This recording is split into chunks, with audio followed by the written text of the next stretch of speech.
Networking and marketing made simple is for you, the business owner that has a product, service, or message that you truly believe in. My name is Scott Aaron, and each week we'll take a behind the scenes look at real world networking and marketing tactics while leveraging LinkedIn to get what you have in front of many more people. Thanks for spending time with me, and let's get started.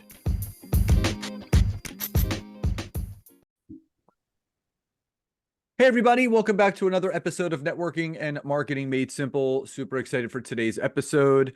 We're talking about a very important topic today with Mark Talukdar, and it's about peak performance. Now, I've actually spoken about this on the podcast before, but from my perspective, and I've spoken to other peak performance coaches, and it's one of those things where, for me personally, with having a fitness background and competing and everything that I did in my other life, and even now stepping into a new personal thing. And I think this is an important discussion.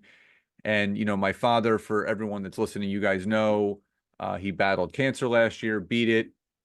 He's a world record bench press holder at different age and weight classes. And I went to his national event over the summer, and it kind of inspired me to kind of start having another goal instead of just going to the gym and looking and feeling good. So at the time that we are recording this, I'm about 6 weeks out from my first bench press contest myself, which I'm very excited about. And when you talk about peak performance, it's something that can be directed to from a personal standpoint, business standpoint, relationship standpoint, family standpoint, all different things. So we're going to talk about all that and more. So Mark, welcome to today's episode. Thank you for having me, Scott. I didn't know you were 6 weeks out from a bench press competition. That's amazing. Yeah. So it's been really fun just kind of pushing, heavier weight again. And I don't know, it kind of I need to have focuses outside of just work and everything. And the gym has always been, even though we have a home gym and everything else, it's always been kind of like a safe haven for me to go and have just a non-biased, I would say, outlet where I don't really think about work at all. I was in the fitness industry for 18 years, from 1998 to 2016. And, obviously left the industry, almost 10 years ago, but I didn't stop working out for myself just because it's something I've done for, almost 30 years at this point. And it's one of those things that I love. And I haven't been this personally motivated outside of work in a really, really long time. So it's been a lot of fun. Love it. And I know you have a similar story because, you actually, and I'll let you share the story. So let's rewind the tape. Obviously, peak performance is something that's very meaningful to you. So just tell the audience a little bit about your backstory, what really got you into the world of peak performance, and what was that personal connection to it that you've now turned it into a business? Yeah, when you are young and you're in college, you have a very myopic view. Everybody wants to graduate, get a job, maybe start a business, make a lot of money. And that's how everybody starts, and that's how I started. I have a bachelor's in computer science, I have a bachelor's in mathematics, I have a master's in IT. I got into tech world, made really good money at one point, wanted to get into business, became a Lean Six Sigma black belt, got into sales and marketing, went to New York City, became a professional consultant, started my business. Life was amazing, right? But as you get older, you become a little bit wiser, and that myopic vision goes away. And you start realizing that a full life, which I think everybody's interested in living, is really comprised of three things: health, wealth, and relationships. When it comes to health, it's mental health and physical health. How many of us know entrepreneurs who are extremely successful, but they don't have mental health? I hate to say it, they're depressed and they're anxious and they just have a miserable life because they don't know how to go from day to day. How many of us know people who have lost their physical health? That was me. Getting into all this work, I was at a 41% body fat at some point in my life. I had sleep apnea, high blood pressure. I mean, looking back at it, I was a couple of doors, a couple of steps from knocking on the doors of heaven. You know, I really was. So When it comes to wealth, it's about pouring yourself into something that you believe in, that you're obsessed with. Could it be fitness? Could it be entrepreneurship? Could it be business? Anything that makes you money. And then relationships is relationship to self, relationship with others. So I coach a lot of entrepreneurs on all aspects of on all around the spectrum, from like entrepreneurs from 0 to 250K, who are young, getting started, and then seasoned entrepreneurs who are CEOs of companies. And you realize on the other end of the spectrum, you have a great company, $60 million evaluation, $600 million evaluation. My teenager son doesn't talk to me anymore. My wife is leaving me because she felt that I was never around. So it took me a while to really put it together. Peak performance isn't just about going to gym and lifting a weight. It isn't just about building a company and getting to a certain evaluation. It's about having a complete life. And the way we talk about it at our company is a congruence of all those three things. So now I'm in a stage in my life where I'm coaching entrepreneurs all three aspects of those things. So they are not just extremely good at one thing and suck at others, but are reasonably good at everything else and have a happy, fulfilling, successful life. Do you remember the moment when you realized, and again, I'm a big believer in the way that you do one thing is the way that you do everything. And everything, I set goals for all aspects of my life. I set goals personally in the gym. I set goals for our business. I set goals for my relationship with my wife. I set goals for my relationship with myself, self-care. And I set, goals, us as a family and our son. And it's one of those things where there's always kind of like a catalytic moment that kind of just, you know, it slaps you in the face and kind of gets you in that direction. When you realized, obviously, you were not living a healthy life, you were contributing towards shortening your life instead of elongating it. What was kind of like that wake up moment for you where you're like, you know what, I got to get my shit together because if I don't, I'm not going to be here much longer. Honestly, it was the birth of my son. I mean, even almost 3 years later, he'll be 3 in October. The moment I said it, I just got goosebumps. It was just one of those surreal moments. You read about it, you watch on TV that you have a son and you just have this feeling, or you have a daughter and you have this feeling. But I literally held him in my hands, and I was in the hospital room with my wife all night. And I was, when she was sleeping, I was trying to sleep, but I couldn't sleep because I had sleep apnea. So I was snoring like a velociraptor.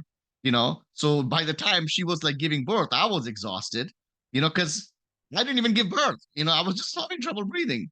I held him in my hands, and I had this congruence of amazing feelingness that, oh my God, this little thing is in my hands right now. On the other hand, I was just so exhausted.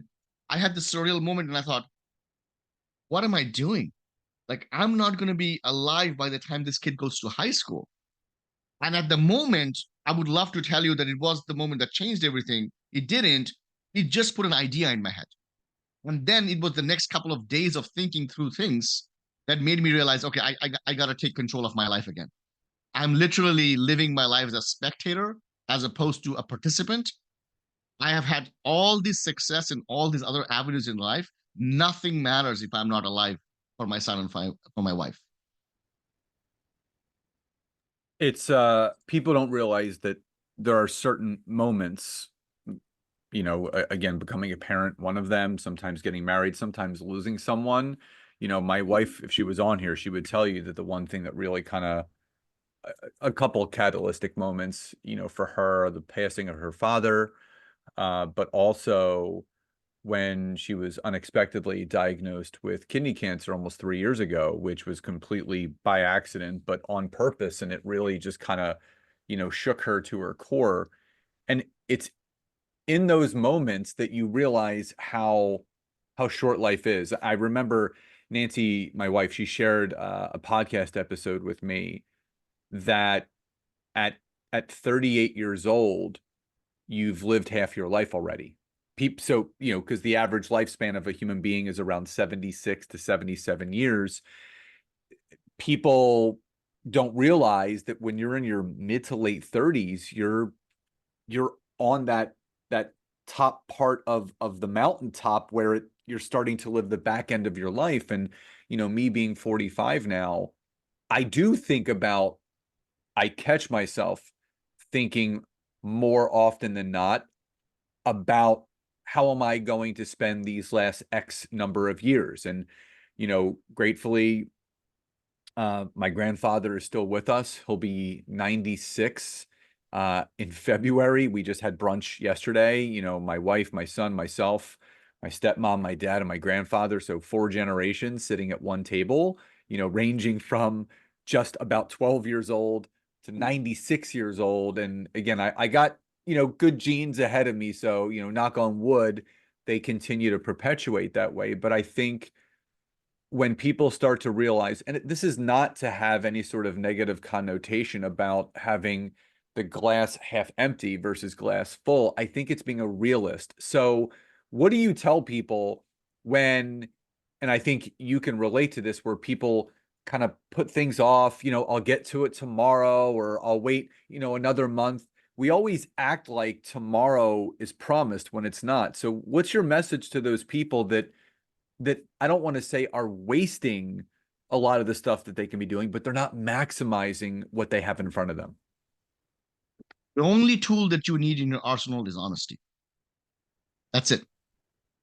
If you truly know something about yourself, the farther you are from that point into showing something to somebody, the worse off you are. You gotta be honest with yourself, and what is true about you, accept it and show it to people. Right. So, for example, when I was super overweight, people would tell me, "Hey, what's going on? Like, you've changed a couple years." And I'm like, "Yeah, I'm gonna start. I'm gonna do this thing. I'm gonna join a gym. Work is so busy. Work is that." When I look back at those moments, if I was being 100% truthful to myself and to the other person speaking, I would say, "You know what? I know I want to do this, but I don't think I'm brave enough. I don't think I know what to do." And if I accepted that and I articulated that, the very next logical step would be, if I'm talking to my friend Scott, "Hey Scott, can you help me? Like, where do I get started?" But I didn't give myself the opportunity to ask my friend Scott, "Hey, what kind to get started? Like, you're fitter than me." That could have put me on a path to success just because I lied to myself and I lied to my friend Scott. In every aspect of life, wherever we are stuck, in a bad relationship, at a bad job, stuck in a business, we need to be honest. There is no shame in me coming to you as a coach and saying, "I'm really struggling with this. Can you please help me?" Why must I come to you as a coach and pretend my business is doing really well when it's not? Right? So that's it. If we are 100%, and that's just a skill that I've cultivated over life, and that's a skill that I teach with my students, that's the number one thing. Without thing, we have nothing. We are honest. Now we have something to talk about. I think that's couldn't be more spot on because one of the first steps in moving the needle forward in any aspect of your life is being honest with yourself. Because if you can't be honest with yourself, how are you going to be honest with anyone else? And I think it goes back to something parallel that my mom used to tell me when I was growing up is she goes, the way that you wish to be treated is the way that you need to treat yourself and those around you. And I think the same thing, if you want honesty from others, you have to be honest with yourself first. And and I think there's a lot of power that comes from being honest with yourself. Acknowledging that I'm out of shape, acknowledging that I'm playing small, acknowledging that I'm not being a present husband or father, acknowledging that I could be a better friend, acknowledging that I'm leaving some money on the table because I'm afraid of, sales or whatever the example is. What advice would you give that person that is struggling with being honest with oneself and where they are in their life? I think the first question is, why are you being dishonest? Are you ashamed of where you are because you think you ought to be somewhere else? And if that is the case, is it because you are looking at others and comparing yourself to them? At the end of the day, we all are born alone and we're all going to die alone. And as sad as that sounds, that's the reality. We live in a world where we think other people, strangers, people on the internet care about us. They don't.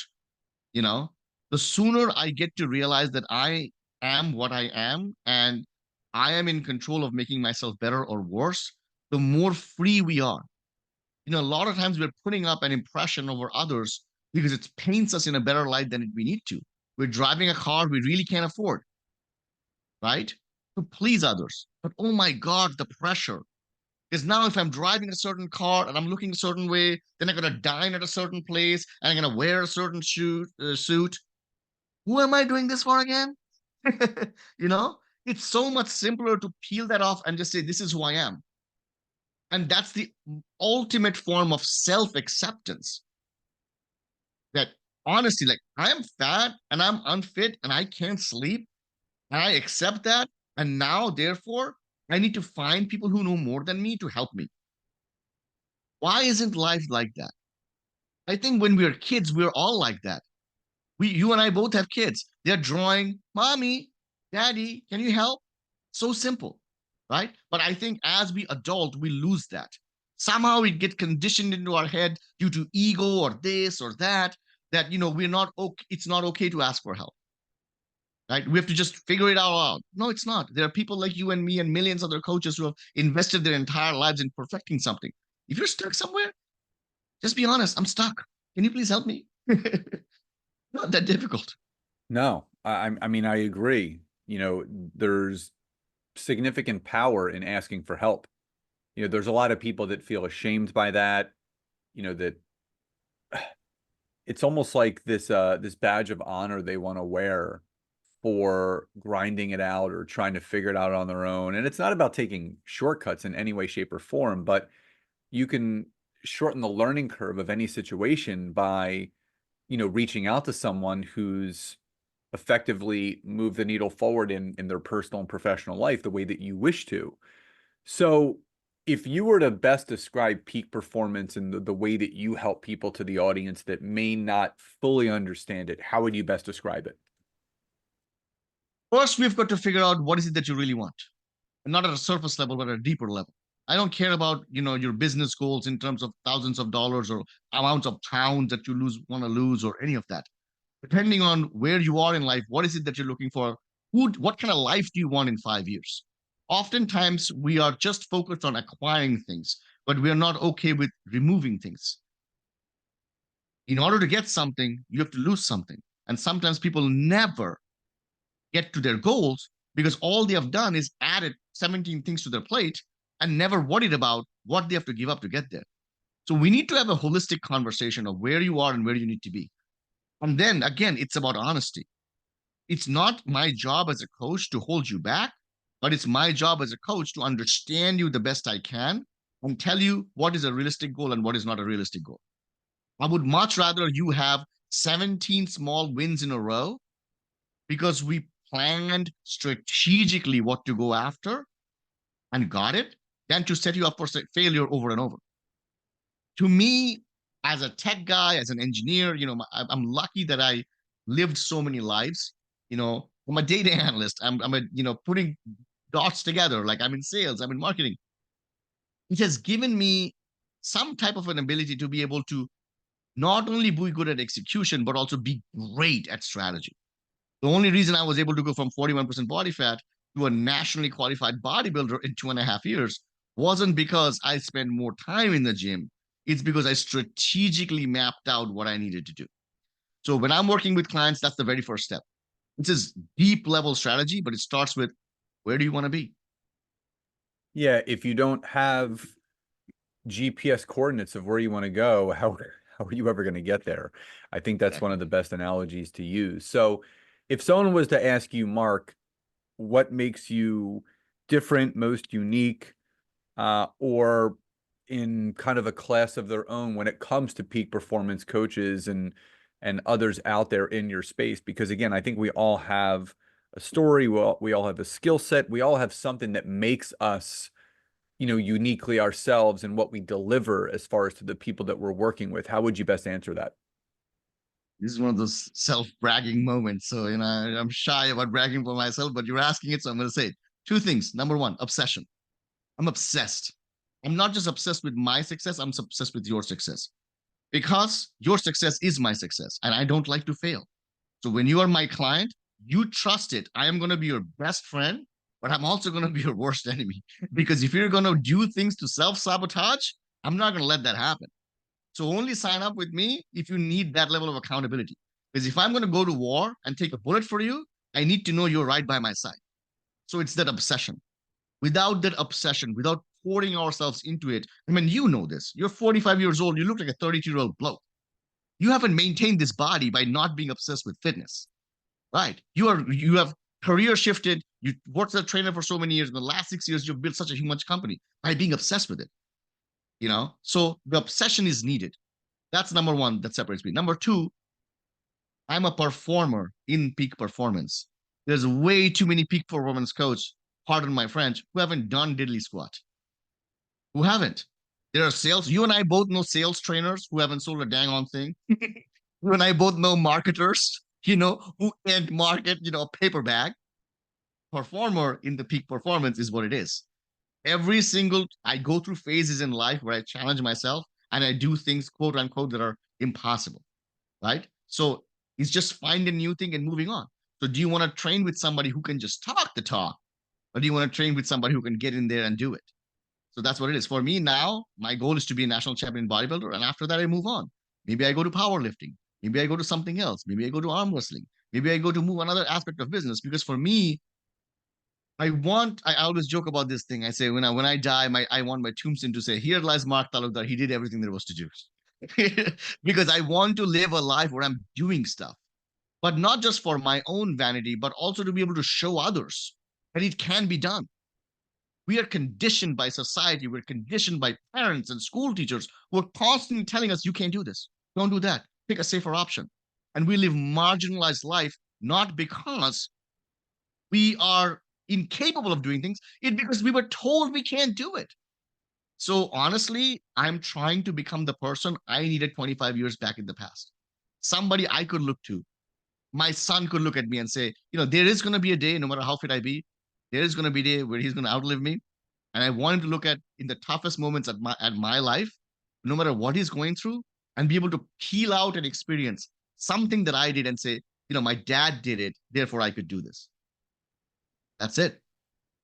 So I have a few rapid fire questions that I like to end the episode with, but before we get to those questions, if someone's interested in learning more about you, your peak performance coaching and how you help people, whether it be social or website, what's the best way for people to get in touch with you? You can go to Prosperity M, as in Mark, prosperitym.com. That's my website. We have a podcast, Peak Performance Perspective. YouTube me, Instagram me with my name, Mark Talukdar. I'm everywhere. Awesome. So here's some rapid fire questions. Is there any specific quote that you really have gravitated towards that has become kind of like a foundational thing for you that you kind of lean on? Suffering teaches us wisdom that just cannot be learned from books. Hmm. You're suffering, good. We're going to go places. Awesome. So what, now what, right? So what, now what? Yeah. In regards to books, is there a book, I think everybody has pillar books that they read, whether they're personal or professional development, that they kind of always go back to or revisit maybe once, twice a year, just to kind of see how much they've grown, maybe personally or professionally. Is there a book that really profoundly changed your mentality or outlook on life or business that you always go back to or recommend? I think from a commercial reading perspective, how to win and influence people, I Hmm. think there is something there for no matter where you are in life to be able to understand how to connect with people at a deep, real, authentic level. And from a religious text, the Bible. Every time you read the book, you just learn something new that you just didn't know. Awesome. Now, outside of obviously the gym, any other personal outlets that you have found that help you kind of detach so much from, business life or personal life where you can kind of just throw yourself into it, forget about life for a while and really enjoy yourself? Acting. I started taking acting classes a year ago because it exercises a different part of my brain. When I'm on the stage and when I have to memorize lines and when I have to deliver, I'm living someone else's life, which takes me away from the peak performance life. And it also helps me become a better coach because I have to study these characters, and these characters are real world people. So I love it. I love that. And final question before we sign off, what does success truly mean to you? Full life, a fullness of life, a life where you love and you are loved, a life where you are reasonably healthy, a life where you are not suffering from all these anxiety and depression, you need 20 pills to just get through the afternoon. And finally, a life where you don't have to worry twice before you swipe your credit card at McDonald's to wonder if it's going to get declined.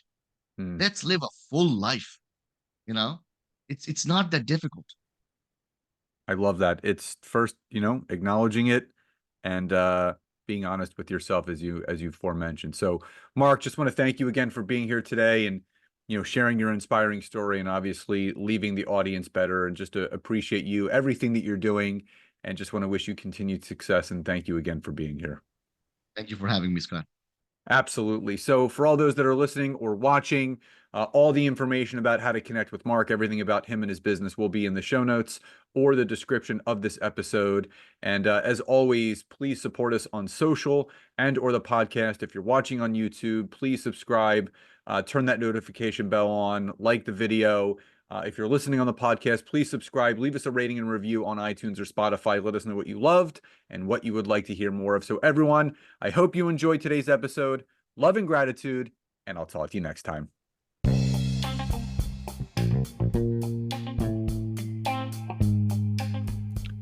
Thank you so much for checking out today's episode. If you could, please support this podcast by hopping over to Apple Podcasts, Google Podcasts, Spotify, or any place that you're listening to this.